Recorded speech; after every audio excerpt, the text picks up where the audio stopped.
Bihar civil court peon aspirants test number 7 के discussion में आपका स्वागत है। Let us begin with synonyms. Vanquish का अर्थ होता है पराजित करना, डिफीट का अर्थ भी होता है पराजित करना। एक करेक्ट आंसर चॉइस होगा। एक्विट का अर्थ होता है दोष मुक्त करना, आत्म सरेंडर आत्मसमर्पण करना, फ्ली भाग जाना। कॉन्फिस्केटेड का अर्थ होता है जब्त, सीज्ड। बी आंसर चॉइस होगा, करेक्ट आंसर चॉइस। ऑक्युपाइड का अर्थ होता है जिस पर कोई कब्जा किया हो, और एक्विटेड का अर्थ होता है मुक्त, और लिबरेटेड का अर्थ भी होता है मुक्त, ये दोष मुक्त होता है। Okay, next. वल्नरेबल का अर्थ होता है संवेदनशील, ससेप्टेबल का अर्थ भी संवेदनशील होता है। सी करेक्ट आंसर चॉइस होगा। एमेबल मित्रवत। इम्यून का अर्थ होता है मुक्त। डिलेक्टेबल का अर्थ होता है सुंदर, स्वादिष्ट। नेक्स्ट। ऑमिनस का अर्थ होता है अशुभ, खतरनाक।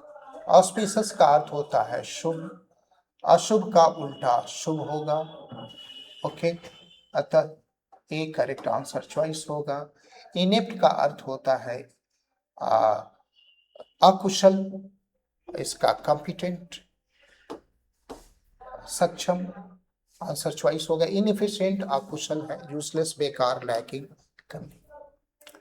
सैवेज का अर्थ होता है क्रूर, और कल्चर्ड का अर्थ होता है शिष्ट। सभ्य और शिष्ट का उल्टा होगा। बी करेक्ट आंसर चॉइस होगा। विशस दुष्ट, अनरूली अनियंत्रित, ब्रूटल क्रूर नहीं होगा। बी करेक्ट आंसर चॉइस होगा। Next. Set the most appropriate meaning of the underlined idioms in the given. Crack someone का अर्थ होता है किसी को हंसाना, to make someone laugh. D correct answer choice होगा। Treading on the thin ice का होता है खतरनाक पोजीशन में होना, स्थिति में होना। बी करेक्ट आंसर चॉइस होगा। कीप ए स्ट्रेट फेस का अर्थ होता है कठिन परिस्थिति में भी साहस बनाए रखना, इसको डी करेक्ट आंसर चॉइस होगा। Next. One who believes in Fortune, जो भाग्य में विश्वास करता है उसे फेटलिस्ट कहते हैं। रियलिस्ट जो वास्तविकवादी होता है। एग्नोस्टिक जो ईश्वर के अस्तित्व में जिसे शक होता है। थीस जो ईश्वर को मानता है। कॉजिंग और एंडिंग डेथ, जिसके कारण मृत्यु हो जाए उसे फेटल कहते हैं। C correct answer. ग्रूसम कहते हैं क्रूर को। फोस्टर कहते हैं लालन पालन करना।